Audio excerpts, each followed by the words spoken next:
Muy buenos días con todos. Como me presentó el doctor, mi nombre es Óscar Osorio Mariluz, soy abogado y contador de la SUNAT. El día de hoy vamos a ver el tema de los PET, declaraciones tanto mensuales como anuales. Hago un breve esbozo general antes de comenzar la charla. Hay dos tipos de PET. El PET 621, que es para la declaración mensual. Eso apunten. El PET 621, apunten porque después hay examen, por si acaso. El PET 621 es para la declaración mensual. ¿Mensual de qué? De IGB y de renta. Hay otro PET para planilla también, el PET 601, más conocido como PLANE. Y el otro PET que vamos a ver a fondo es el PET 706. Ahora, dentro del PET 706 se divide en dos. Hay un PET 706 y hay un formulario virtual 706. Hay dos. El 706 ¿para qué es? Es para la declaración jurada anual. Les doy un esbozo. Uno declara mensualmente con el PET 621, de enero a diciembre. Mensualmente declara. Y una vez que ha declarado de enero a diciembre, ¿qué pasa? En el mes de aproximadamente marzo, abril, se hace la declaración jurada anual. Todo lo que he declarado en el año lo voy a consolidar. Ese es el PET 706 o formulario virtual 706. Vamos a ver la diferencia. Esta es una pequeña base legal que vamos a verificar con todas las normas que vamos a verificar. Ahora, es importante atender esto. Anteriormente solamente había un régimen general, pero ahora, a partir del año 2017, existió un nuevo régimen, el régimen MIPE tributario. Apunten bastante esta base legal. Apunten la base legal, que es muy importante para tenerla en cuenta. Antes solamente se hacía la declaración jurada anual, como le digo, por el régimen general de renta. Ahora, aparte del régimen general, se va a hacer una declaración jurada anual por el MIPE. ¿Ya? Esto es lo que les comentaba. Para hacer la declaración jurada anual existen dos maneras. Uno con el formulario virtual 706 y el otro por el PET 706. Mucho más fácil es el formulario virtual 706. ¿Pero todos lo pueden hacer? No. Vamos a ver quiénes pueden hacerlo y quiénes no. Primero, ¿qué puedo hacer con este formulario virtual? Es en línea a través de la web de SUNAT. Ingreso a la web de SUNAT y por ahí puedo ubicar el formulario virtual 706. Contiene información obtenida por su información y por la de terceros. Y también, ¿cuál es lo bueno? Que en ese momento yo declaro, ¿y qué puedo hacer? Solicitar mi devolución y mi fraccionamiento.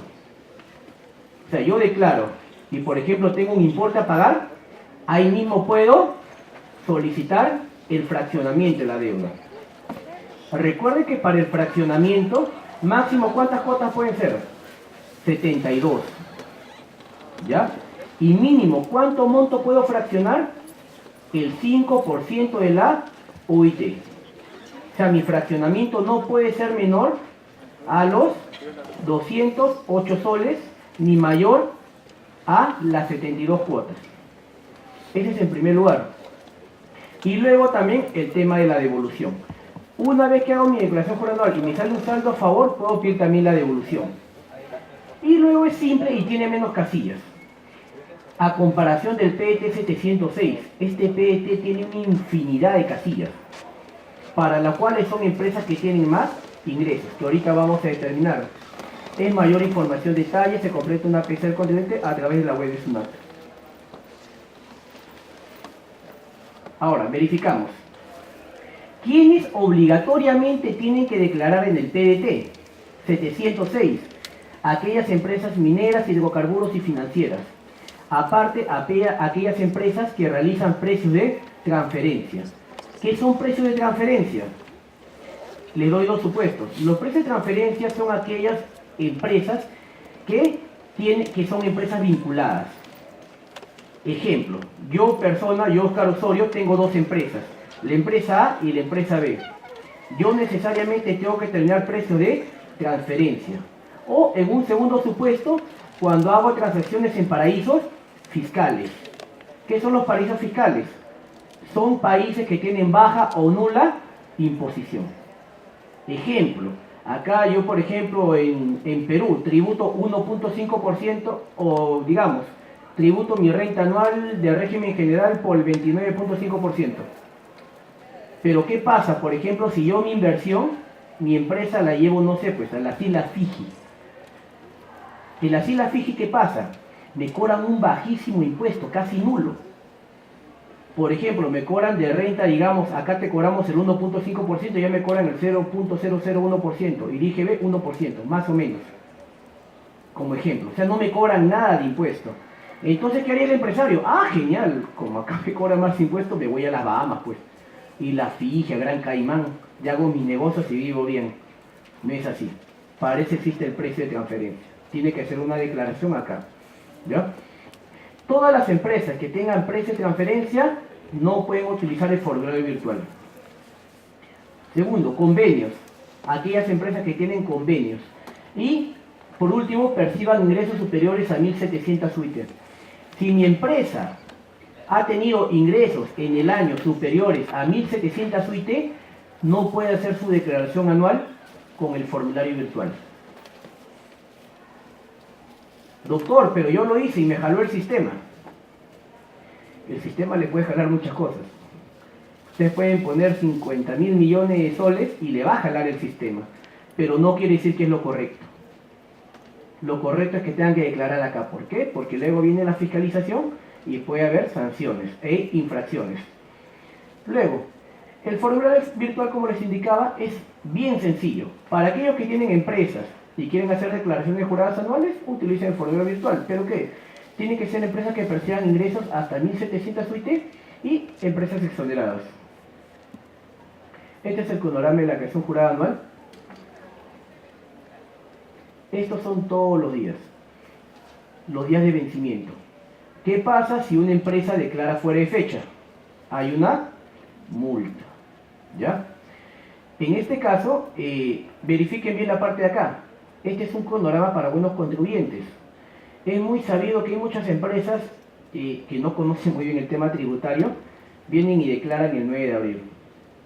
Doctor, pero ya declaré, pero ese es para buenos contribuyentes. No, pero yo soy buen contribuyente, siempre pago. No. Buen contribuyente, ¿cómo se señala? Con una resolución. SUNAT emite una resolución indicando tú, contribuyente, eres un buen contribuyente y te designo a tal. Recién ahí pasa a ser buen contribuyente. Si es que no te han designado con una resolución, aún no lo puede ser. Verificamos. Dentro de estos PDT hay dos tipos de renta. Renta de tercera categoría e ITF. Como verificarán, los códigos de la renta de tercera categoría es 3081 y del ITF es 8131. Tengan en cuenta lo siguiente, tanto para el régimen general como para el régimen MIPE, el código del pago del tributo es el 3081. Ahora, los que hubieran generado rentas o pérdidas de tercera categoría como contribuyentes acogidos al régimen general del impuesto y al régimen MIPE, son los obligados a hacer su declaración jurada anual. Tengan en cuenta lo siguiente. ¿Qué me dice la ley del impuesto a la renta? ¿Quiénes están obligados a hacer la declaración jurada anual? Aquellas empresas que han tenido ingresos o pérdidas. Hay muchas empresas que tienen pérdidas. Y como tienen pérdidas, dicen, ¿sabe que como he tenido una pérdida, ¿para qué voy a declarar? No. La obligación es para ambos. Bueno, en este caso los contribuyentes del régimen general y el régimen MIPE se varían en dos funciones. Los del régimen general van a tributar con el 29.5% y los del régimen MIPE van a tributar solamente si llegan hasta las 15 UIT con el 10% y más de las 15 UIT 29.5%. Entender esto es lo siguiente. Recuerden, uno para estar en el MIPE, ¿cuánto al año no se debe pasar? 1.700 UIT. Si yo no voy a pasarme de 1.700 UIT en el año, puedo estar en el MIPE. ¿Qué pasa? Yo me inscribo en el 2017, por ejemplo, en el MIPE. Y, bueno, me va bien el negocio, pues. Y mis ingresos superan las 1.700 UIT en octubre. Me fue bien, pues no es mi culpa, me fue bien. En octubre, ¿cómo debo declarar? ¿Como MIPE o como general? General. octubre, noviembre, diciembre. Pregunta el millón. Entonces, ¿cómo voy a declarar mi anual? ¿Mitad MIPE, mitad general? Solamente como régimen general. ¿Ya? Voy a declarar mi declaración jurada anual como régimen general. Hay muchas empresas que seguramente declaran hasta octubre, se pasan en octubre y declaran octubre, noviembre y diciembre como general. Dicen, no, doctor, pero la mayoría de meses están en el MIPE. No, eso no. Si pasas al general, necesariamente tienes que hacer tu declaración jurada anual como régimen general. Ahora, el MIPE me trae esta escala acumulativa, hasta las 15 UITs, hasta más de 15 UITs. ¿Qué pasa? Se ha detectado que hay muchas empresas que a veces, todo chévere, todo acá, ¿no? Están llevando su contabilidad y supongamos en el mes de noviembre se dan cuenta que están en las 1400, en las 1699 UITs. Están al límite de pasar. Entonces, ¿qué dice? Yo soy Pepe Vivo, me creo otra empresa. Y así tributo como MIPE 10% acá y MIPE, bueno, 10% ya no sería, ¿no? Por la escala acumulativa. O sea, tributo como MIPE acá, me creo otra empresa y tributo como MIPE acá. ¿Se puede hacer eso?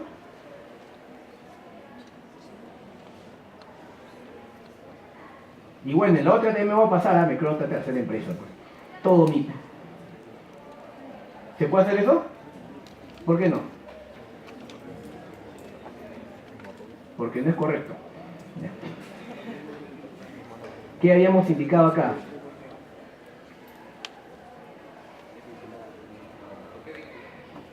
Porque es vinculada. No se puede, porque es vinculada. La norma del MIPE indica que cuando son empresas vinculadas no se puede generar el régimen MIPE. Cuando ambas empresas, la suma es más de 1700 UIT, no pueden ser vinculadas. ¿Ya? En ese sentido, tendría que tributar por ambas como régimen general. Eso también ha previsto la norma, porque hay un montón de supuestos. Entonces, la escala acumulativa, ¿cómo es? No es que, por ejemplo, yo paso las 15 UIT, por ejemplo, hago por ejemplo, 16 UIT, ya tengo que declarar todas las 16 UIT con el 29.5%. No. Hasta las 15 UIT voy a declarar con el 10%. Y pasado el excedente, recién con el 29.5%. Por eso se llama escala progresiva acumulativa.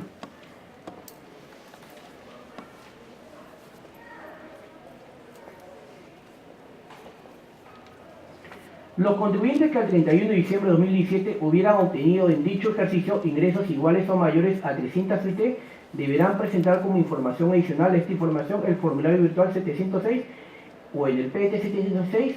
¿Qué cosa? Tienen que presentar necesariamente todos estos ingresos. Van a poner los ingresos financieros derivados en estas casillas, las ventas netas y otros ingresos grabados. Ahora, también existe un llamado balance de comprobación. ¿Cuánto tengo que pasar para el balance de comprobación?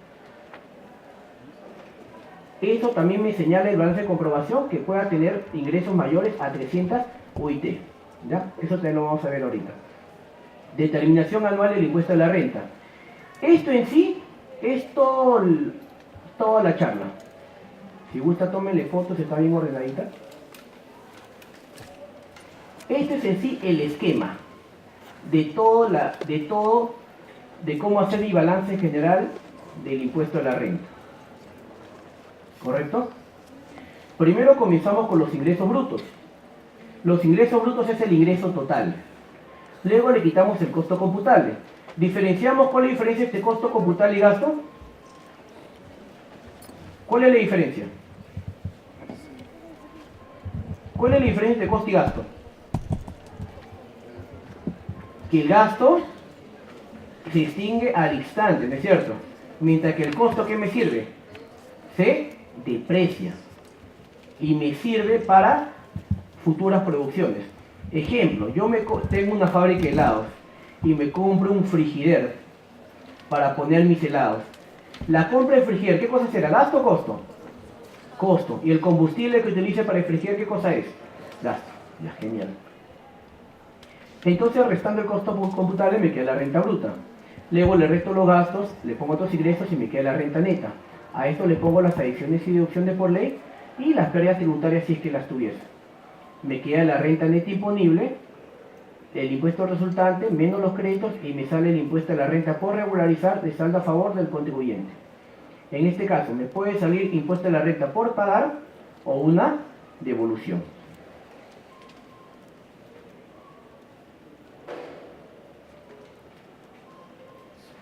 Este en sí es el esquema general y el que deben tener siempre en cuenta. Renta neta es igual a renta bruta menos gastos. Ustedes que son contadores tienen que tener esto ya, este esquema ya grabado. Los gastos. Bueno, vamos al principio de causalidad, ¿no? ¿Qué me dice el artículo 37 con respecto a los gastos? Que tienen que ser necesarios para producir y mantener la fuente generadora de renta, vinculados con la generación de ganancia de capital y cuya deducción esté expresamente prohibida por la ley del impuesto de la renta. ¿No?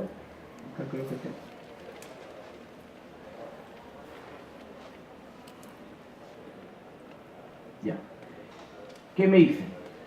Para determinar si los gastos son necesarios para producir y mantener la fuente, estos deberán ser normales para la actividad que genera la renta gravada, así como para cumplir, entre otros, con criterios tales como razonabilidad y generabilidad. ¿Qué quiere decir? Que yo no puedo utilizar facturas por utilizar, yo no puedo comprar facturas por comprar. Los gastos tienen que ser necesariamente atribuibles a la producción y al mantenimiento de la fuente. Yo no me voy a comprar con factura un tamal. No, eso no se puede. Doctor, pero sí me entregan factura. Pero está bien que te pueden entregar factura, pero no se puede. Si yo soy una empresa, les doy el ejemplo. Primero vamos a acercar los conceptos de razonabilidad y generabilidad. Razonabilidad en relación con los ingresos del contribuyente. Y generalidad tratándose de retribuciones y otros conceptos que se guardan a favor del personal que se refiere a estos incisos. Esto quiero que vean.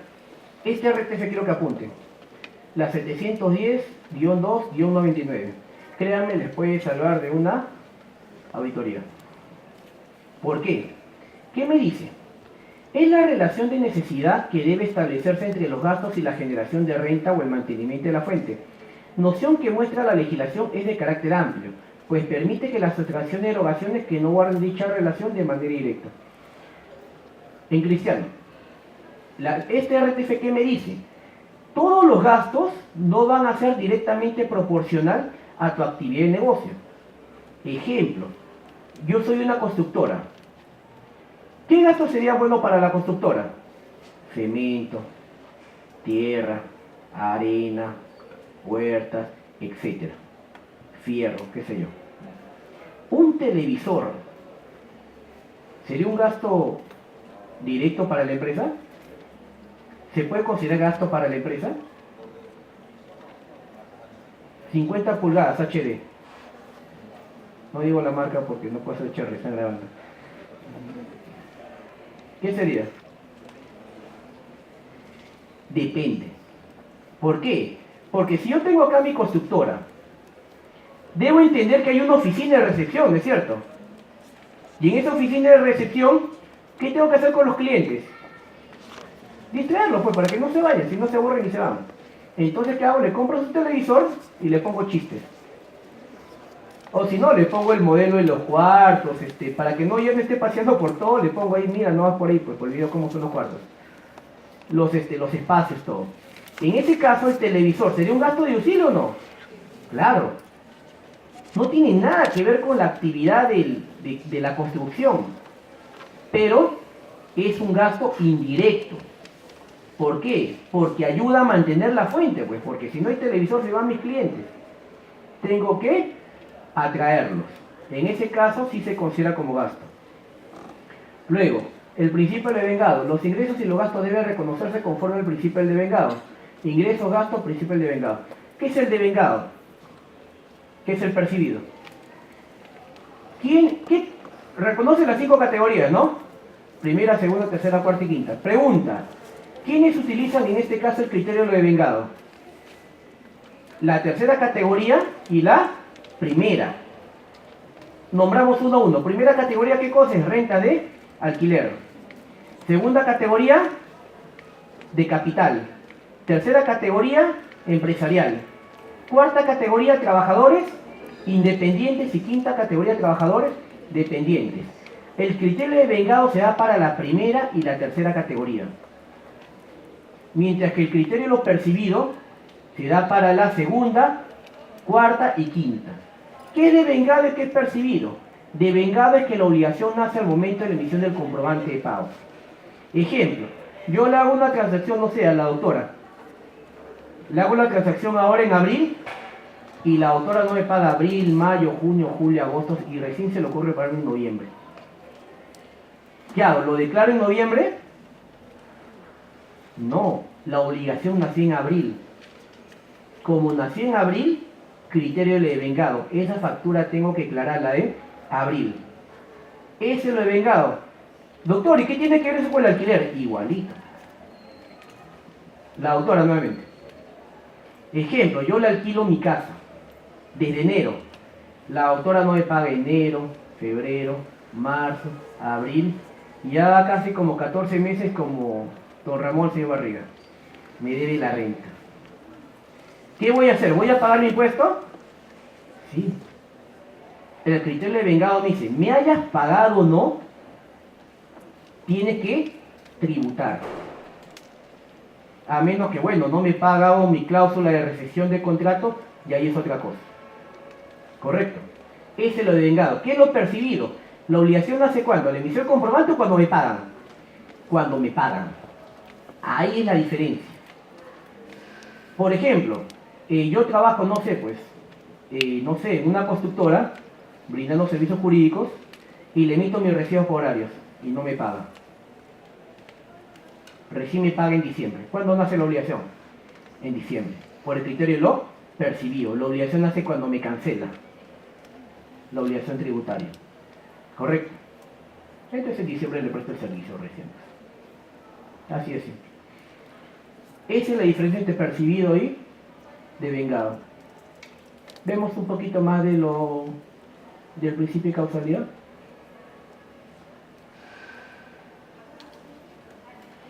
Como les había indicado, son necesarios para producir y mantener la fuente, y para efecto de determinar que los gastos sean necesarios para producir y mantener la fuente, estos deben ser normalmente para la actividad que genera renta gravada, así como para cumplir criterios tales como razonabilidad, generalidad. ¿Qué criterio falta acá? La fehaciencia. ¿Qué cosa es normalmente? Normalmente que para un ámbito normal del negocio, ¿no? Razonabilidad, que sea razonable para el negocio, y general es que sea para todos. Caso, una empresa que se dedica al rubro de reparación de vehículos, ha realizado gastos de combustibles. Nos consulta si dicho gasto es deducible, ya que la empresa no tiene vehículo de su propiedad. ¿Qué pasa? Yo soy una mecánica y yo casi el 70% de facturas las tengo por combustible. Soy una mecánica, ojo, no tengo carro. Pregunta, ¿una mecánica necesita combustible? Sí, para lavar el carro, no sé, para el motor, etc. Pero ¿es razonable? Miren la razonabilidad. ¿Es razonable que gaste el 70%? No, pues, será un 20%. ¿Qué señala SUNAT? El recurrente no tiene vehículo de su propiedad, en la medida que se dedica a la reparación de vehículos por personal normal y necesario para la adquisición de combustible, para la limpieza de partes reparadas. Dice que es normal que puedas comprar combustible. Pero ¿qué pasa? Pero no es razonable ni proporcional que la compra de combustible represente el 70% total de gastos. Lo reparó SUNAT y Leo RTF le da la razón. Por el criterio de razonabilidad y generalidad. Ah, ¿verdad? Hay que ver también el modus operandi. Hay que ver el modus operandi del gasto. ¿Qué es el modus operandi? La intención. Les doy un pequeño ejemplo para que tengan en cuenta esto. Hay una empresa avícola conocida, no he dicho nombre, una empresa avícola conocida, que le vendía pavos para Navidad a la Marina de Guerra. Todos los años le vendía, ya habrán escuchado ese caso. Para algunos que no han escuchado, le vendía siempre los pavos. Hasta que un día se le prende el foquito al contador. Y dice, paso, estamos gastando en en renta en IGB. Y en IGB se nos va casi el 18%. ¿Qué hacemos? Se le prende el foquito. Agarra, así como ustedes, su código tributario, se lee el impuesto de la renta, se lee el IGB, y ve la luz. La venta de animales vivos no está afecta al IGB. No paga IGB. ¿Ah? Genial. Entonces, ¿cómo hacemos para armar la figura? Ya les dije, Marina de Guerra, te voy a vender pavos, pero ahora con una nueva modalidad. Te voy a vender los pavos vivos. Y la Marina de Guerra pidió que para qué quiero pavos vivos. ¿Acaso los soldaditos se lo van a llevar a su casa así? No. Te voy a vender los pavos vivos, pero yo como soy buena gente, en medio del cuartel voy a armar mi chocita, te lo voy a matar, te lo voy a pelar, le voy a poner vino y encima le voy a poner una bolsa y te lo llevas. Mira qué buena gente soy, pero te lo voy a vender vivo. Entonces, esta empresa avícola hizo esta operación como por 5 años, sin pagar IGB. O sea, si ustedes se dan cuenta, el 18%, con el 1% que le salía por mayor el pelar, matar al pavo ahí, o sea, era una ganancia tremenda. Entonces, SUNAT se da cuenta. Dice, oye, qué raro, tú vendes pavos vivos, pero los marineros se van con un pavo congelado. O sea, a ni un he visto saliendo con un pavo vivo, así agarrándole el cuello para que no haga bulla. ¿Qué pasa? Entonces le comentan el caso, pues no, yo soy buena gente, dice la víctima. No me puedes sancionar por ser buena gente. Entonces, ¿qué pasa? ¿Cuál es la intención de esta avícola? ¿Vender pavos vivos o vender pavos congelados? La intención es vender pavos congelados, ¿no es cierto? ¿Hay delito? Correcto. No hay delito. ¿Por qué? Porque está cumpliendo la norma. Dice, tú no me puedes sancionar, SUNAT, porque yo estoy cumpliendo las normas tributarias. En ningún momento me he salido. ¿Esa figura cómo se llama? La fraude, evasión, se llama la elusión. ¿Qué es la elusión tributaria? Es utilizar las normas tributarias para darle una vuelta de 360 grados y no pagar mis impuestos. Esa es la elusión. Entonces, acá verificamos con el principio de causalidad el modus operandi. ¿Cuál era el modus operandi de la empresa avícola? ¿Vender pavos vivos o vender pavos congelados? Congelados. Entonces, se fue Leo apeló al tribunal fiscal y el tribunal fiscal le dio la razón a SUNAT. Le reparó 5 años de IGB a esa avícola. Bueno, al parecer ya están preparados, ¿no? Porque no se fue a la quiebra. Y al parecer ya sabían que ya pasaban que estaba acumulando ahí. Y bueno, pues sigue normal, ¿eh? Pero ahora ya paga IGB, eso es lo importante. Criterio de generalidad. Para verificar si un beneficio ha sido otorgado con carácter general, deberá tenerse en cuenta entre otros lo siguiente: la jerarquía, nivel, antigüedad, rendimiento, área, zona, geografía. Claro, la jerarquía. ¿Cuánto cuesta un Porsche aproximadamente?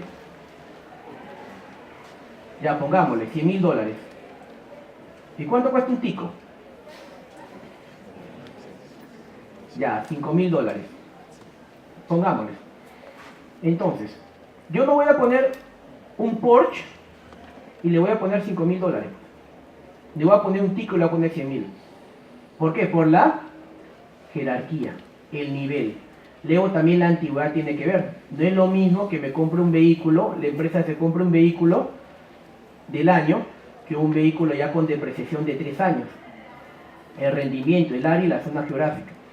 Correcto. La llanta de un tráiler no se va a gastar igual en la selva que en la costa.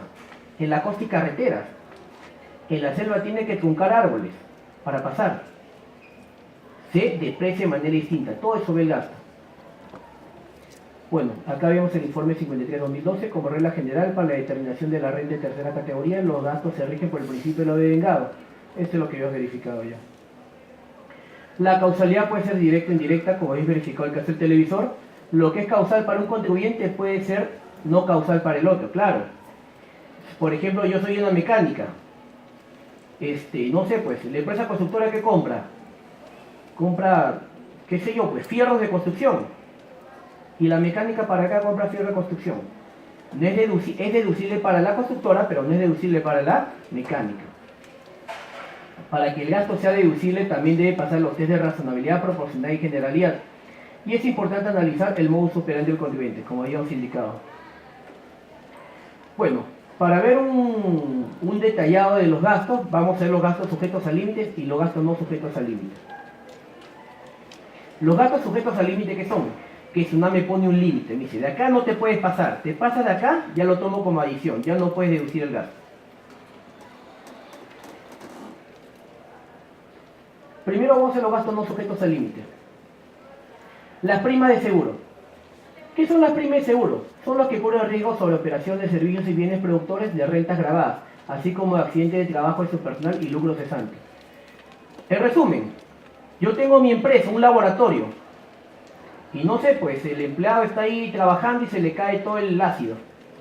En ese caso, la prima de seguro tiene un gasto no sujeto a límite. Se pueden gastar 2 millones de soles en el seguro y normal, pero hay una condición. En el caso de personas naturales con el negocio, la deducción aceptada es solamente el 30% de la prima, siempre que el predio de propiedad de la persona natural sea utilizada parcialmente como casa habitación y además como oficina. Ejemplo, lo que hacen muchos contadores, ¿no? En mi propia casa hago mi estudio contable. Una persona que se puede accidentar en una casa. No sé, pues se te caerá la olla de sopa. Es una casa, no hay mayor revestimiento. En ese caso solamente se utiliza el 30%, siempre y cuando sea negocio y casa habitación. Los gastos preoperativos iniciales. ¿Qué son gastos preoperativos? Ejemplo, empresas mineras. Me voy a hacer repasco a buscar minerales, no tengo la certeza de que voy a encontrar algo. Puedo perder como ganar. Esos son los gastos preoperativos y también son no sujetos al límite.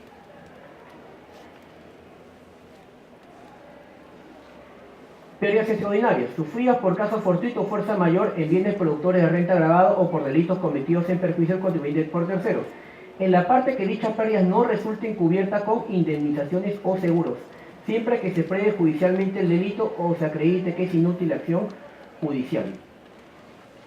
¿Qué es caso fortuito y fuerza mayor? ¿Cuál es la diferencia?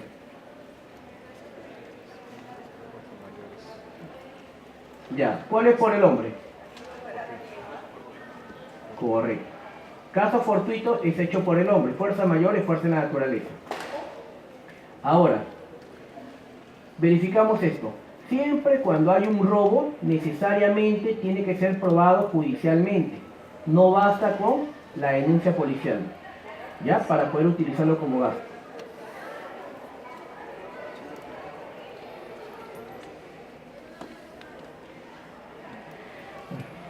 Vamos les voy a dar un breve resumen porque solamente nos han dado para esta conferencia una horita.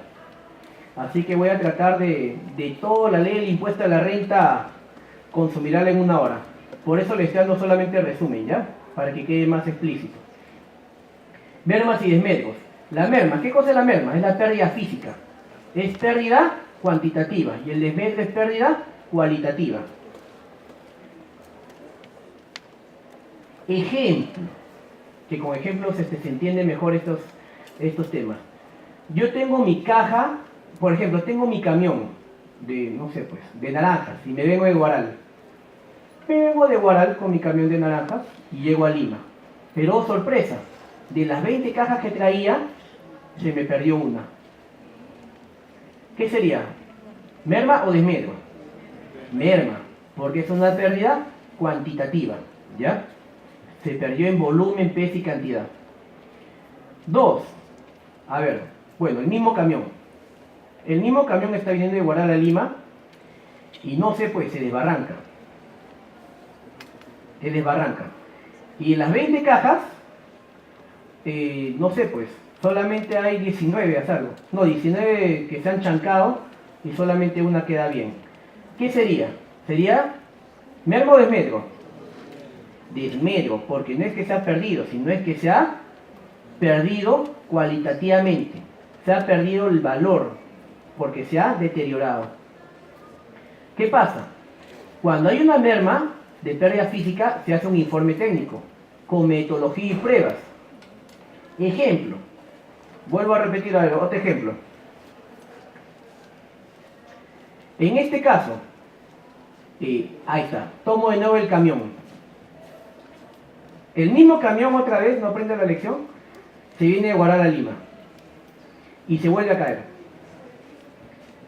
Y bueno, se cae y milagrosamente han estado bien los compactos y no se pierden de las 20 cajas, se caen 2 o se caen todas, mejor dicho, y se esparcen todas las naranjas. ¿Qué me dice? La norma me indica necesariamente que tengo que tener en el informe técnico para la pérdida física pruebas. Si estoy en el abismo y mis naranjas están en el suelo, ¿qué prueba puedo tener? No me queda otra, pues un selfie. Pero claro, o sea, ¿yo cómo pruebo que se me ha caído todo? Otra cosa, una foto, o no sé, pues, o llamar al, no sé, en este caso llamar a la policía para que constate los hechos. También es una opción. En ese caso, se tiene que hacer el informe técnico con estas pruebas. Y el otro, el desmedro. Cuando yo voy a destruir bienes que ya no son pausibles de valor, ¿qué cosa tengo que hacer? Un acta notarial y constatación de la destrucción. Y tengo que comunicarlo cuando 6 días hábiles antes a SUNAT. Ejemplo, no voy a dar nombres, una empresa de farmacéuticos. Digamos, ustedes saben que las medicinas tienen un vencimiento, ¿no? Ya. Doctor, yo tengo mi medicina hace 5 años en mi casa guardada, por si acaso. Bueno, es otra cosa. Supongamos que esta cadena de farmacias tiene medicinas y ya se venció, por ejemplo, el plazo, digamos, que tenga de 2 años. Esta medicina ya no se puede consumir. Entonces, ¿qué dice el empresario? Uy, esto no se puede desperdiciar. Entonces, ¿qué hago? Tengo 2 opciones. O llamar, hacer el acta notarial y destruirlo, o mandarlo al hueco y venderlo por mayor. ¿Ha visto medicina del hueco? Ya. Ahí está. ¿Qué pasa? ¿Qué es lo que tiene que hacer? Necesariamente la SUNAT dice, ¿sabes qué? Si tú vas a vender a otro, ya sería un hasta delito. ¿Por qué? Porque está yendo contra la salud pública. ¿Qué es lo que tienes que hacer? Hacer un acta notarial y comunicar a SUNAT la destrucción de estos bienes. Necesariamente. ¿Por qué? Si no, SUNAT, ¿cómo constata de que has destruido esos bienes y no los has vendido por otro lado? La única manera es hacer constatándolo.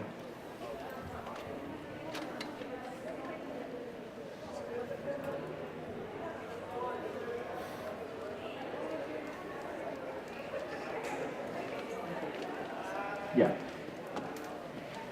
Las provisiones por deudas incobrables. ¿Qué tiene que decir? Estas provisiones son: se debe a determinar la cuenta a la que pertenecen. La calidad de incobrable se refiere a verificarse cuando se efectúa la provisión contable. La deuda debe estar vencida y demostrar la dificultad financiera del deudor que prevén el riesgo de incobrabilidad o morosidad, que no pase más de los 12 meses. Y la provisión al cierre del ejercicio debe figurar discriminada en el libro de inventario y balances. Ejemplo, en resumen, ¿qué cosa es esto? Esto es cuando, por ejemplo, yo hago una acción, emito mi comprobante de pago y el cliente no me paga. No me paga el cliente. Y estoy, oye, págame, págame, págame, y no me paga. Entonces, después de 12 meses, y yo ya podía declarar esta deuda como una provisión. Doctor, ¿y si no hago nada, pasan los 12 meses y yo lo puedo tener como provisión? No. ¿Qué tengo que hacer? La norma me indica algo. Tengo que demostrar que yo estoy insistiendo para que me paguen. Si no he hecho nada, obviamente no está condicionada, no lo puedo utilizar como provisión. ¿Cuál es el sustento para demostrar que he estado pidiendo? Carta notarial, una carta que esté con el sello de MS parte de la empresa, etcétera. Pero tengo que demostrar que yo he estado pidiendo mi pago. ¿Cuándo no se ejecuta esto? Las deudas contraídas por partes vinculadas. Es obvio, pues. Si yo soy dueño de la empresa A y la empresa B, es imposible que la empresa A diga, oye, voy a con una deuda incrobable por la misma empresa que tengo que no me quiere pagar. Entonces, es obvio, pues ya, si yo soy el dueño de acá tengo plata y acá no tengo plata, obviamente yo como soy el dueño puedo pagar, pues. No va a ser que yo no me pague a mi misma empresa. Por eso se excluye la norma.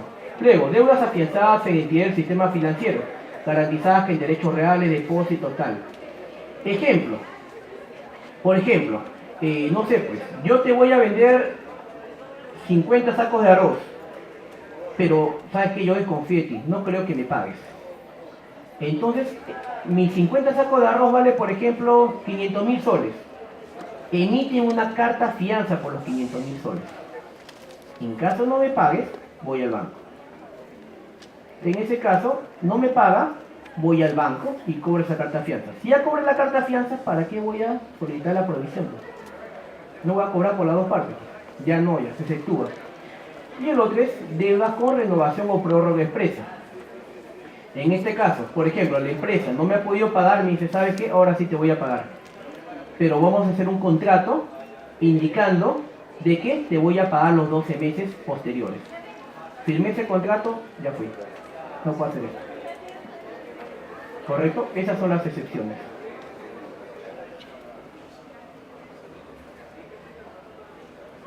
Esto es lo que se ha indicado. Esto es lo que se ha indicado. Gastos sujetos al límite. Se ve la deducción de intereses. Esto es lo que quiero llegar a esta clase.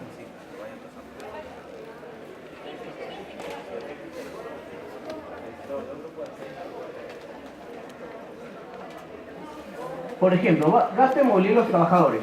Ustedes que ahorita están trabajando, me imagino que también tienen gasto de movilidad. Esto le pueden indicar a sus empleadores para que no tengan problema al momento de hacer la deducción. Ejemplo, que sean necesarios para el cabal desempeño de sus funciones. Si no son necesarios para el desempeño de sus correctas funciones, no se da el gasto de movilidad. Sustentados en comprobante de pago con una planilla. Y los gastos de movilidad del importe diario no puede ser mayor al importe diario equivalente al 4% de la retribución mínima vital. No se aceptará la deducción de gastos de movilidad sustentado con la planilla, y la planilla de gasto de movilidad deberá constar con documento escrito y ser suscrita por el trabajador y el usuario de la movilidad.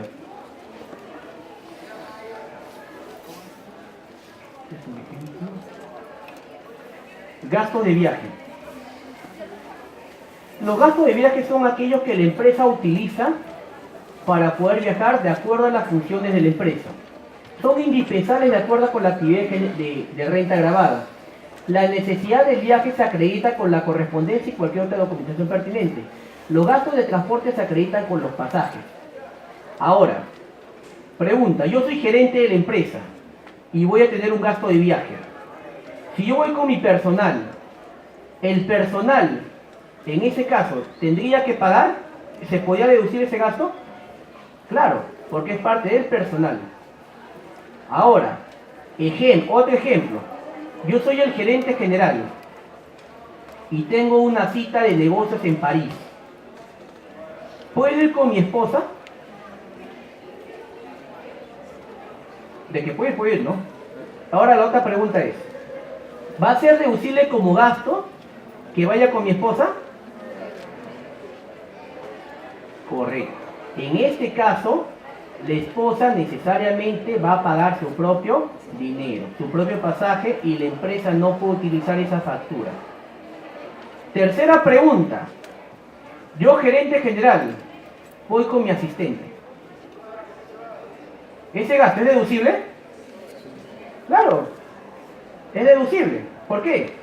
Porque es parte de la empresa y estamos yendo a trabajar. ¿Ya? Tienen que tener en cuenta eso. Ahora, los viáticos comprenden los gastos de alojamiento, alimentación y movilidad. No podrán exceder del doble el monto que por concepto concede el gobierno central a funcionarios de carrera de mayor jerarquía. Entonces, estos van a ser los viáticos. El pasaje Verifiquen bien, el pasaje, el vuelo, ¿será un viático? ¿El vuelo es un viático?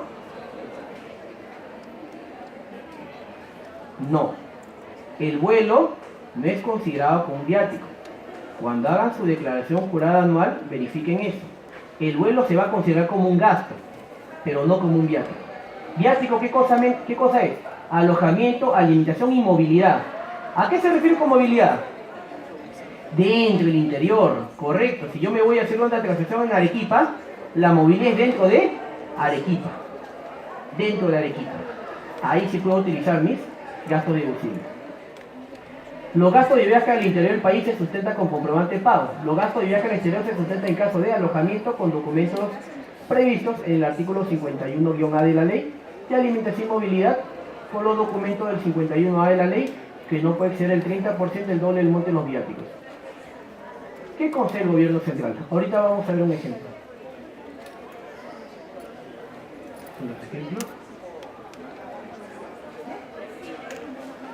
Listo. Gastos no deducibles. ¿Qué cosas son los gastos no deducibles? Son los gastos ajenos al negocio. ¿Como cuáles? Se han contabilizado los siguientes gastos ajenos al negocio. Los gastos de viaje de familiar del gerente general. ¿Se acuerdan que vimos de la esposa? No es deducible. Leo, ¿qué más? La compra de alimentos en supermercados para la casa del gerente general de la empresa. Tampoco, porque no es para la empresa. Y por último, servicio de vigilancia prestados en el domicilio del gerente general. Son gastos ajenos al negocio. ¿Ya? Esos gastos no son deducibles, así que no pueden emitir factura. Otro, las multas e intereses cargados a los gastos. Multa por infracciones de tránsito de los vehículos. Por ejemplo, yo soy titular de la empresa, y tengo una papeleta por estacionarme, no sé, pues, a la puerta de la estación de los bomberos. Esa multa no puede ser deducible. Multa por infracción del reglamento de trabajo, tampoco es deducible. Y las multas que tenga, por ejemplo, yo hago mi declaración jurada anual por fecha, tengo una multa. Ah, qué chévere, esa multa la va a pasar como gasto. No. Las multas no pueden ser pasadas como gasto. Provisiones no admitidas. Se ha registrado una provisión para reconocer la pérdida del valor de existencia por un monto de 195.700 soles, sin efectuar la destrucción correspondiente. Habían verificado que para la destrucción que tiene que haber, comunicar 6 días antes y tiene que haber un permiso del notario. Gasto no sustentado como comprobante de pago. Se ha registrado como sustento de gasto, no sé, pues, una orden de servicio. Me voy a comprar mi ropa, la camiseta para mi equipo de SUNAT y me dan una orden de servicio. ¿Ese es un comprobante de pago? No, la orden de servicio no es un comprobante de pago. En ese caso no lo puedo utilizar como gasto. Se ha registrado como sustento el gasto del mantenimiento de equipo de oficina con el presupuesto técnico. ¿Un presupuesto técnico es un comprobante de pago?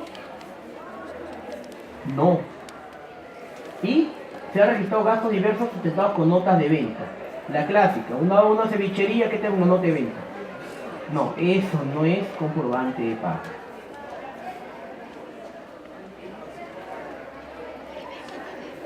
Bueno, estos son gastos sin utilizar dinero en efectivo. ¿Cuál es la ley 28.194? Ley de bancarización. ¿Qué me dice?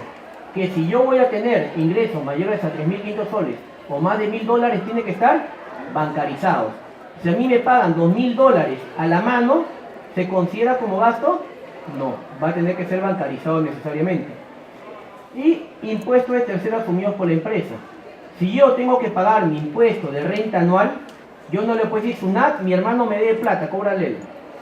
No, el impuesto no es trasladable. Eso está entre los principios y está en el título preliminar del Código Tributario. Bueno, esta es una pequeña parte de la charla que le he podido dar. Disculpen la rapidez, entenderán que algo de contabilidad de 6 años no se puede dictar en 1 hora, pero al menos algo claro ha salido, ¿no? Eso es lo importante. Hacemos paso al doctor, que me dice que va a haber un pequeño examen.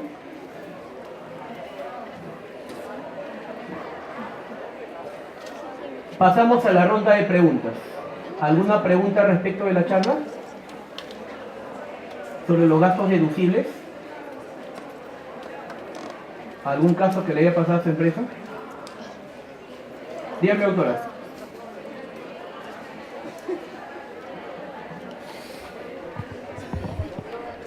Día... Ya, correcto. La autora pregunta, por el Día de la Madre han entregado canastas. ¿Esas canastas se pueden deducir? Sí se pueden deducir. Siempre y cuando se aplique ¿qué criterio? Razonabilidad, generabilidad, la generalidad. ¿Por qué? Porque si le dan a una madre, tienen que darle a todas. Si yo solamente le doy, no sé, pues, a la mejor trabajadora su canasta, eso ya no pasaría a ser requisito para gasto. Porque el gasto me dice necesariamente tiene que ser un principio de generalidad. Si cumple ese principio, usted puede ser utilizado como gasto. ¿Ya? ¿Otra consulta? Buenos días. Respecto a la pregunta, bueno, el caso que presentó de los televisores, hay muchas empresas, en todo caso las empresas comerciales, que no solamente lo usan para los clientes, sino lo usan para sus trabajadores. He visto que los corredores de las empresas a veces los tienen y quisiera saber si también serían, en ese caso, gastos deducibles. A ver, la autora pregunta, en el caso de los televisores, gastos indirectos, como habíamos visto en el RTF del año 99, ¿qué pasa? Dicen que el caso de los autores, esta empresa tiene trabajadores. ¿Y qué pasa? La empresa compra televisores y se lo da a sus trabajadores, ¿no es cierto? O sea, los tiene, pero los tiene en los ambientes del trabajo. Cuando uno entra a esas empresas, los tiene así colgados en los ambientes internos del trabajo. Y creo yo que no es tanto para los clientes, sino más para distracción de los trabajadores. Lo que quería saber es que si también esos serían gastos deducibles. Ya, perfecto. Quedó clara la consulta. A ver, el ejemplo. Hay una empresa, no sé, pues una empresa inmobiliaria, y no solamente ha cobrado un televisor para el ambiente donde se van a hacer las compras y ventas de la inmobiliaria. En todo el pasillo del trabajo donde están los trabajadores hay televisores. Y están pasando los partidos de Perú en el Mundial. La pregunta es, bueno, los trabajadores no se van a quejar, ¿no? Pero la pregunta del millón ¿es un gasto deducible? Sí, a ver, el televisor en tu ambiente de trabajo aumenta tu productividad. No de trabajo, ¿eh? A ver, depende. Depende. Un ejemplo. A ver, chicos. Ya. Un ejemplo. Si yo soy una entidad bancaria y pongo mi televisor, ¿han visto cuando entran a los bancos los tickets? En ese caso sería sustentado. En todo el ambiente hay televisores, pero si es sustentado, ¿por qué? Porque es para el trabajo. Me va a señalar cuáles son los tickets. Pero si es para el ocio de los trabajadores y se demuestra que con eso hay productividad, que lo dudo, ya ahí el contador de la empresa tiene una chambaza, porque no sé cómo puede demostrar que eso va a mejorar la productividad y el mantenimiento de la fuente. Yo como editor, particularmente lo repararía. A menos que sea una entidad bancaria, una entidad financiera, o digamos, no sé, pues, que sea, que sea la inmobiliaria y que yo para llegar a los departamentos, cada departamento tenga su televisor y me señale digamos, lo bonito que es el departamento. Ahí sí. Pero si es un trabajo, como este es el ambiente, afuera pongo mi televisor y acá lo lleno de televisores para ver toda televisión, yo no lo consideraría. Por ello, depende. Pero el caso en particular, creo que SUNAT le repararía el gasto. En el caso en particular. Bueno, si al menos cada mis manos yo lo reparo. Hay otro que tal vez lo pueda ver bien, pero no lo considero que sea para el mantenimiento de la fuente ni para generar rentas productores. ¿Otra pregunta? Dígame solo. Sí, la señorita. ¿Qué tal? Buenos días. En el caso de que, como menciona mi compañera, tenga un espacio de recreación para los trabajadores, es decir, tipo una cafetería, un lugar donde puedan de cierto tiempo ir a prepararse un té o cosas por el estilo, y en este lugar existen los televisores o otras cosas que los trabajadores pueden gozar en tiempo de receso, por decirlo así, ahí podría ser un gasto deducible, y si no, ¿cómo el contador haría para comprobarle a SUNAT que sí aumenta la productividad laboral? Ya, a ver. La pregunta de la señorita es otra. La pregunta de la doctora era dentro del ambiente del trabajo. La pregunta de la señorita si es en el comedor. Ahí es totalmente sustentado. ¿Por qué? Principio general del derecho al trabajo. El trabajador tiene que tener ambiente libre, fresco y tiene que tener su horario de descanso. ¿Cuál es el descanso? Ver televisión. No hay ningún problema. Eso puede ser solicitado como gasto, sin ningún inconveniente, a ojos cerrados. Ese es un caso distinto. Ahora, la segunda pregunta, ¿cómo tiene que ser el contador para resolver el caso de la señorita? No, pues soy SUNAT, no te... Eso no, ya el contador verá, ¿no? Pero no. Yo no te voy a decir cómo me vas a hablar a mí. No, en este caso no. No se puede. ¿Otra consulta? ¿No hay más consultas? Bueno, doctores, ha sido un placer y un honor poder haber contribuido con la pequeña charla y el seminario tributario que están teniendo acá, que es muy interesante y felicito a la administración también. Conmigo, hasta la próxima oportunidad. Muchas gracias.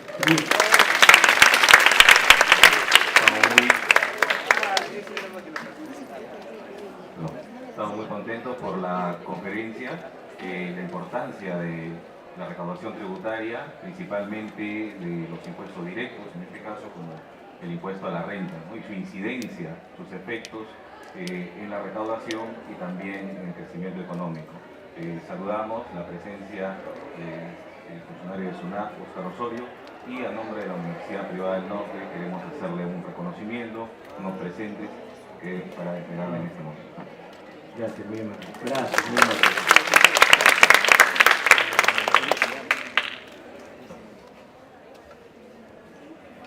Ah, claro.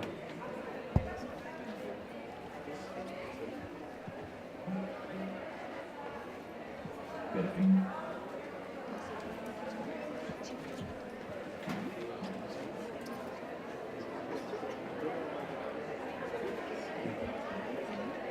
Ah, más tarde.